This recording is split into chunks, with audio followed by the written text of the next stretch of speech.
in the early, and when I say early stages of my business, I mean we'll say the first 3 to 5 years, which is a lot of times that's still it's like your toddler phase. That's the best way to describe it, because each of us takes a different length of time to figure out where we best fit, and at the same time where we best disrupt in the marketplace, right? Each of us take our own amount of time to do that. So I can say within my first 3 to 5 years of being in business, now that I'm looking back on it, and we're going into we just crossed over our 9 years, which I can't believe, of being in business. So within that first like 3 to 5 year period, I did not do a good job of communicating my vision effectively to the people that were working on my team. And I had all types of different people. I had interns, I had virtual assistants, I had contractors. At some point, I had family members. So there was a lot of different people over the years, volunteers. A lot of times, a lot of different types of team members had come through my company in the beginning, right, in those toddler years. But one thing I can say honestly, looking back on it, is that I did not communicate my vision effectively. I did not create a clear vision for them. And because of that, what would typically happen is, in the beginning, it was honeymoon phase. We were in bliss. We had a new team. Every time I hired someone new, it was a new team member. We were excited because someone new was coming on board.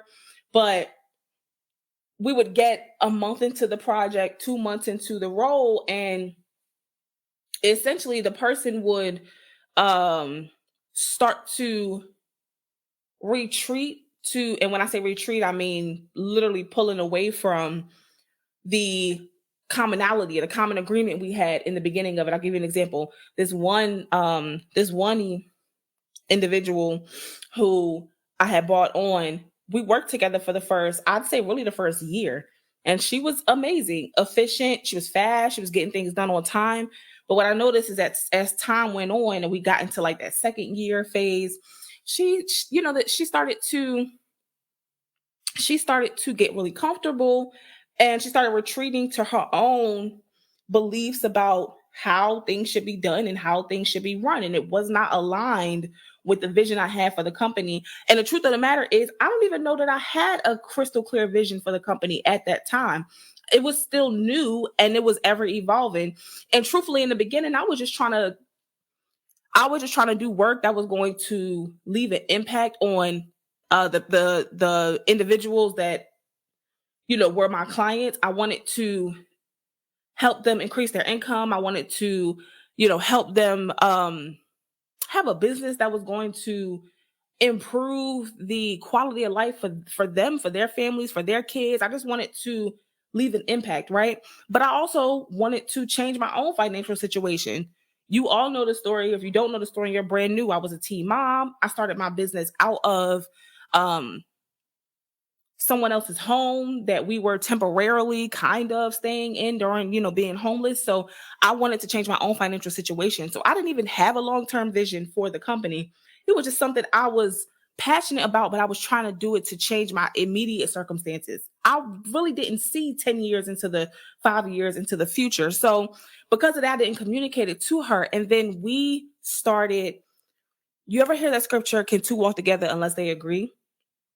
That is an accurate statement. I can attest to it because it has happened to me time and time and time again. And then you have to reevaluate who you are walking with and where you are disagreeing to see if things can be rectified or if you need to go your separate ways. And that's what happened with this individual. She was with us for a couple of years, and then it came to a point where I had to let her go.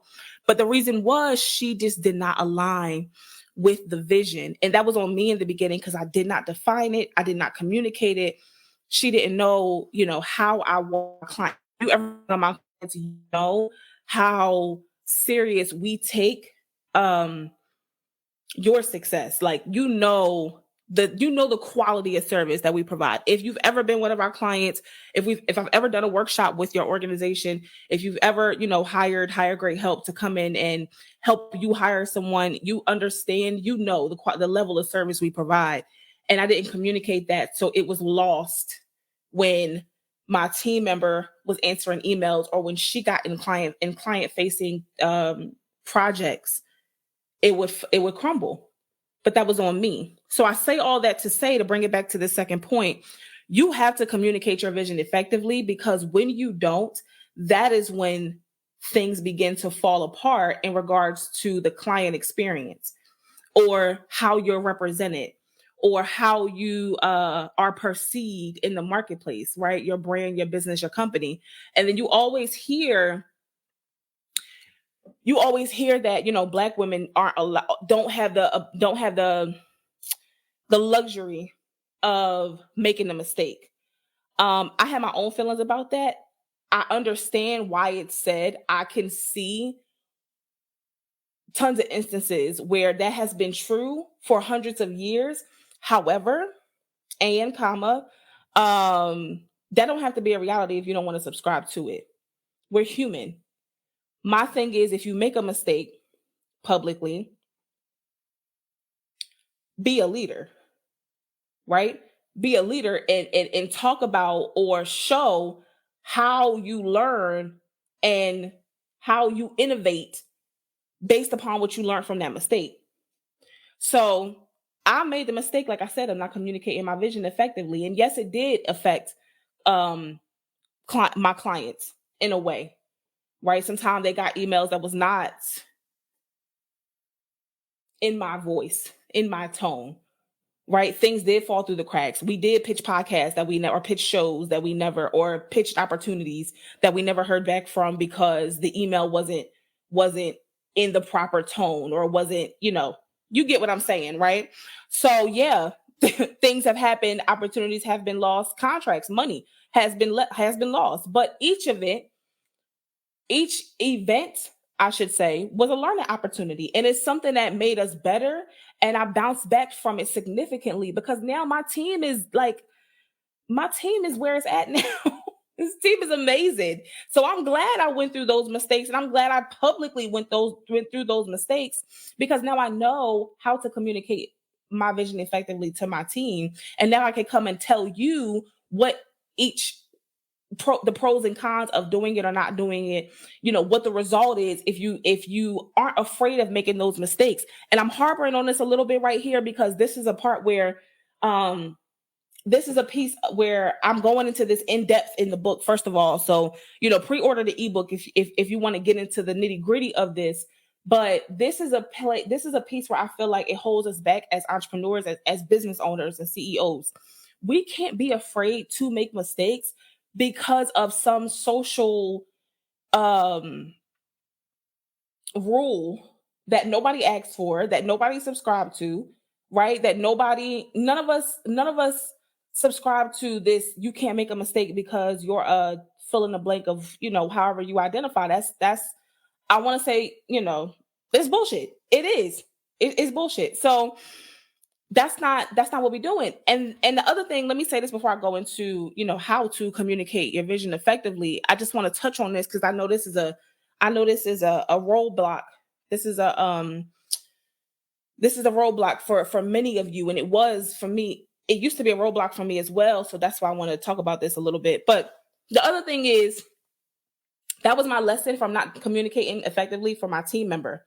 And then the other piece about being okay with making mistakes forward facing is, people want to see, and you also as a leader want to show, that you are human. You're going to mess up.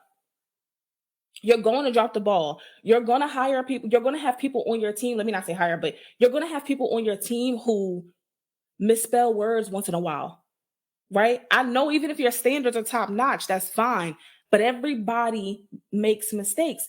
We cannot be afraid to, I'm not saying allow sloppiness, or I'm not saying to allow, low quality or bad quality work to pass through your desk and let that become the norm. Absolutely not. Of course not.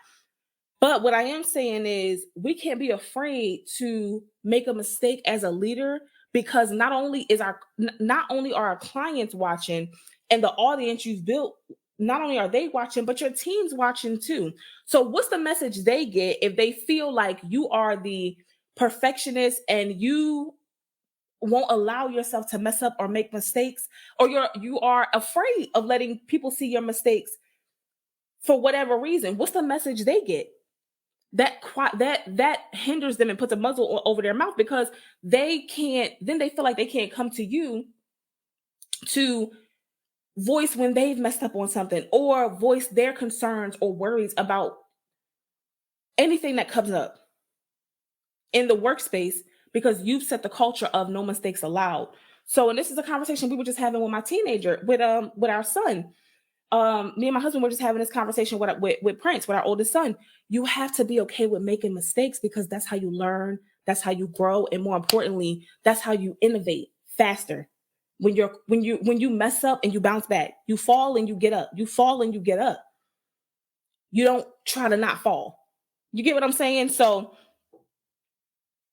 hopefully you took something from that. Drop a like. Yes, I got it. See, drop a Y in the comments if you took something from that. And if that was useful for you. So let's talk about the second tip, which is communicating your vision effectively. Now I told you what happens when you don't do it. Let's talk about the importance of actually doing this, and let's talk about, beyond the importance of doing it, how you actually do this. So here's an idea I have for how to share